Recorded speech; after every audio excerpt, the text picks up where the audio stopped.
Welcome back to Design Bing Bong. A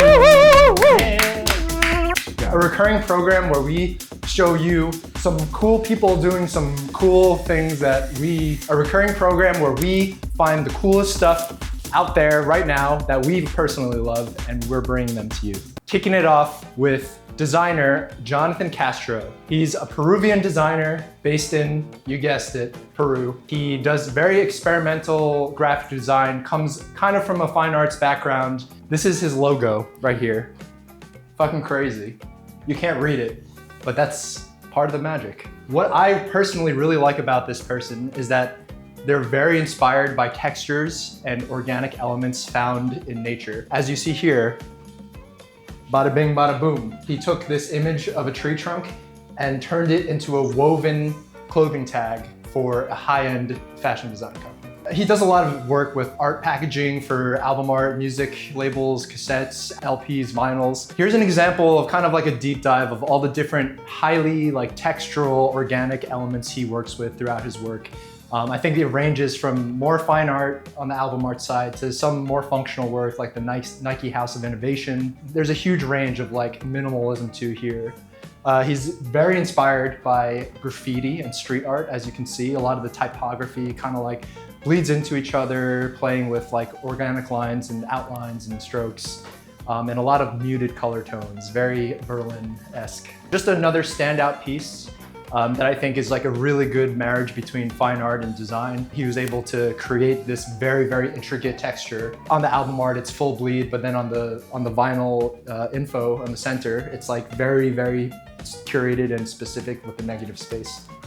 Do you know how these get made? Are they photoshopped? Are they scanned in? How do they make this? I think they're different for every project. I've seen him post photos on Instagram of different pieces of scrap material that he kind of uses as source material or inspiration. I'm not entirely sure for this one, but that's a very common thread. It really looks like welding or welded together. So this page is just a quick example to just show you how the art manifests onto physical objects. Everything's very tactile, even the way that it's shot and documented.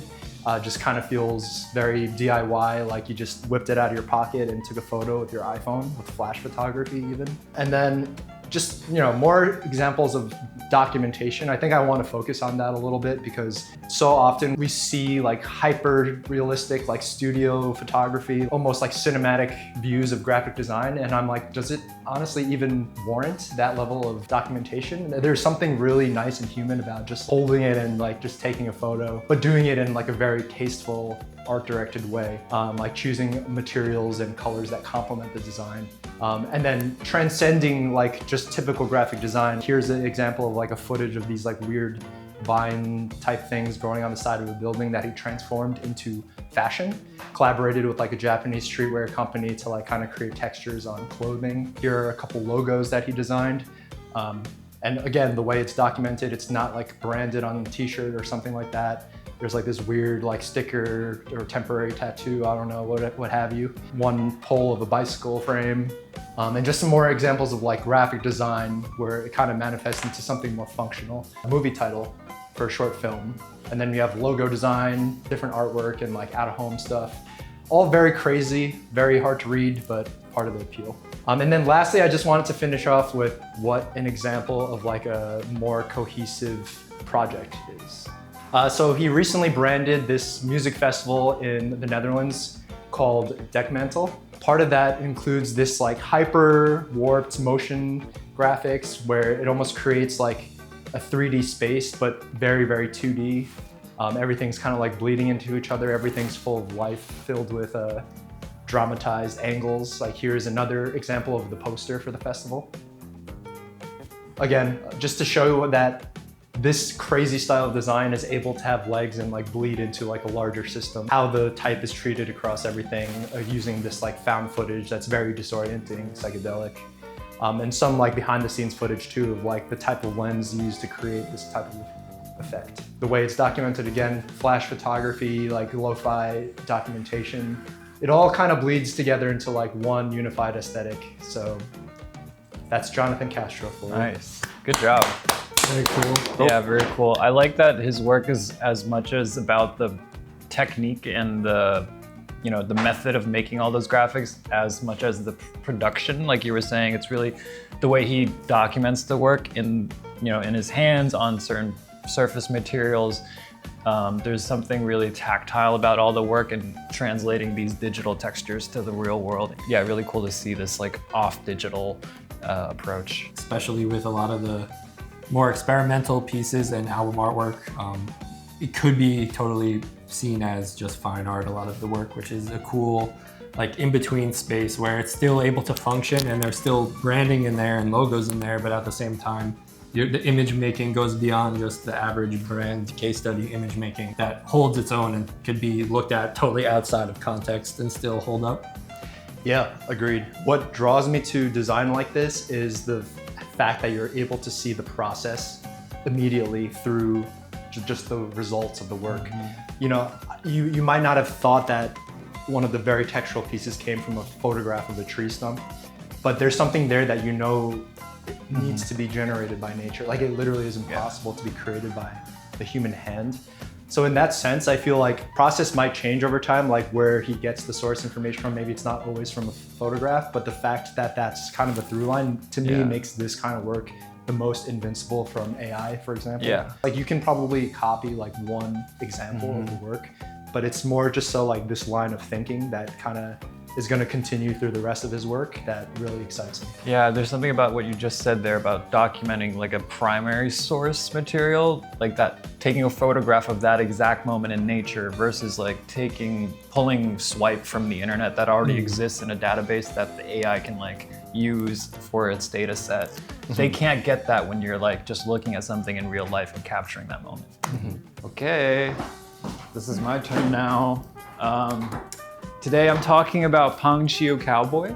This is a person who's on the internet that I have no idea who they are, what their name is. Very elusive person. They don't post any pictures of themselves or anything beyond just their artwork. The reason I picked this person is because they are very much I would say almost like classically trained artist with, who is a good painter or a good drawer in off digital mediums, but they really carry through their artistry into the digital sphere in a very native way. And what I mean by that is that they use programs like Microsoft Paint, where it's very, very much about the pixel and not about any weird textures or anything that you're doing with digital design programs, and what you can do within the confines of the pixel, like what color value, whether it's light or dark, but that's pretty much it. So just going through some of his work, these are, I would say they're paintings, but digital paintings. They can't really exist off a digital screen. I did buy a print from him that I hung up in my bathroom that I regret buying actually, because it just doesn't translate to real life. In terms of, variation, there's color versions of his work. The black and white is really stark, and I think is his strongest pieces because they just take that pixel idea to its extreme. It's either black or white. Within that limit, there's infinite permutations that he's creating, with all these forms and shapes that he's rendering with the outlines of these pixels. Zooming in closer, you can really just see the pixel differentiation. Again, like this is just very much digitally native series of works.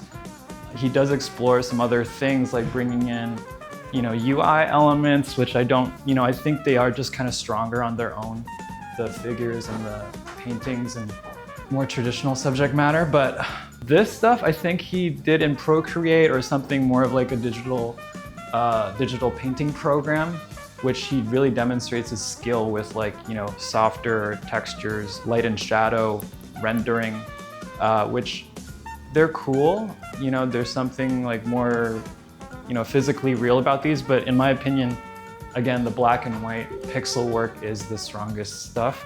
This is like taking that idea and like watering it down.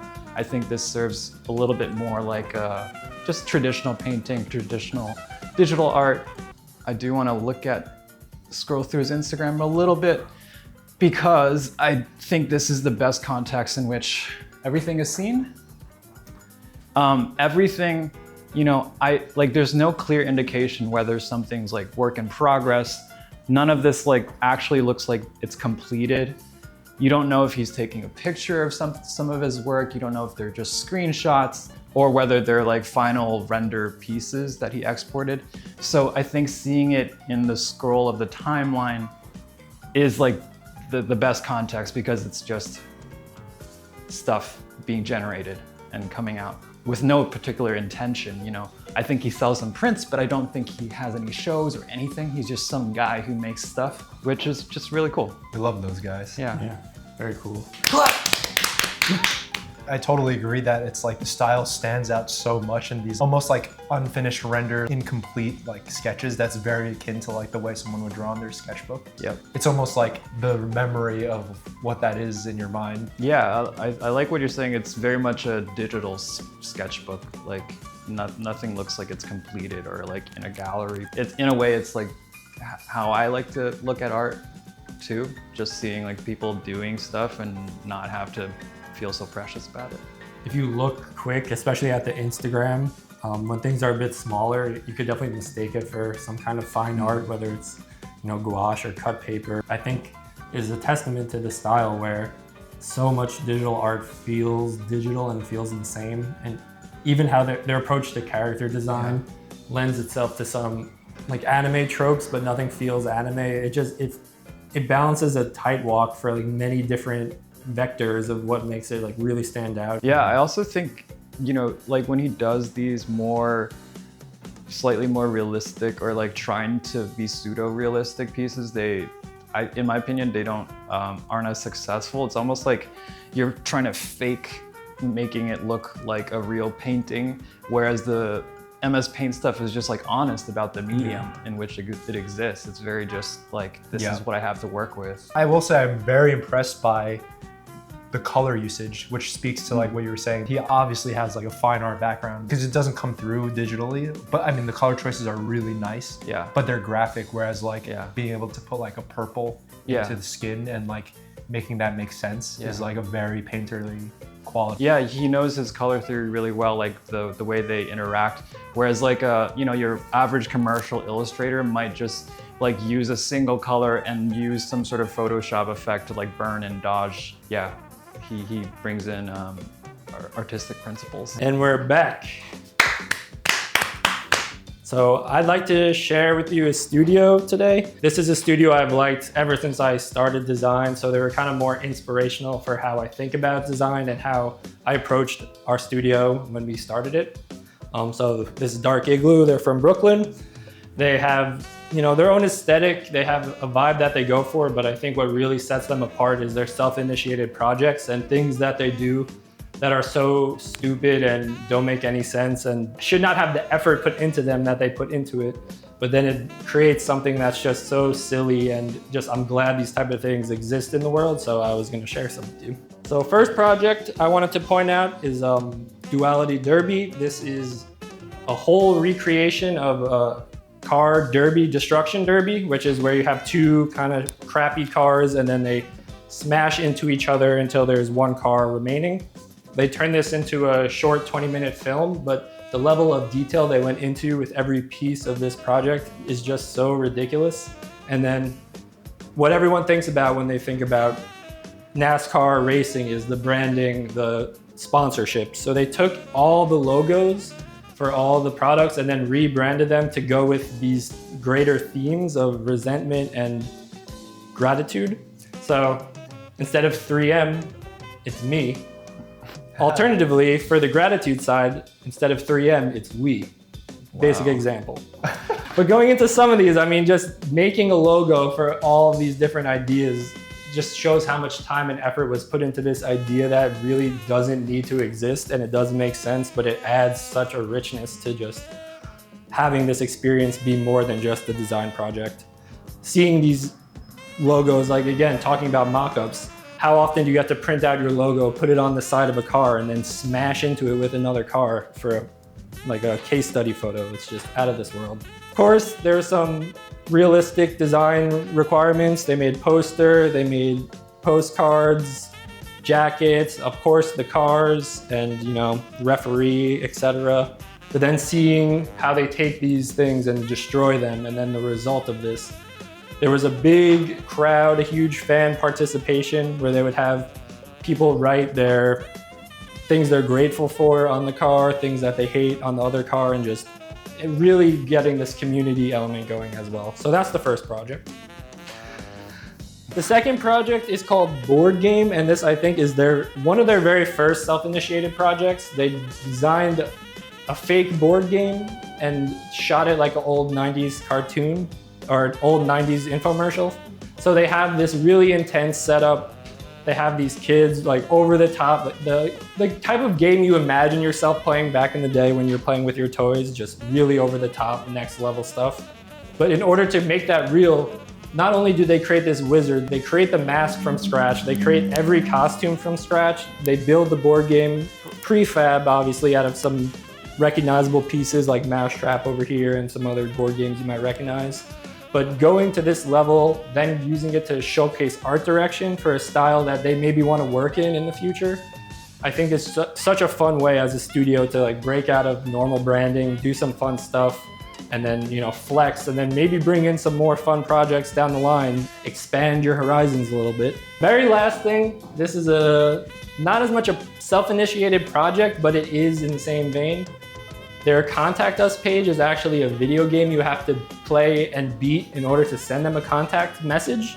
You could have that idea and execute it in a very poorly way, or just kind of make a hard game to gatekeep your contact information, but I think how they make it attracts a type of person they want to work with, and it focuses on the fun, not so much the difficulty.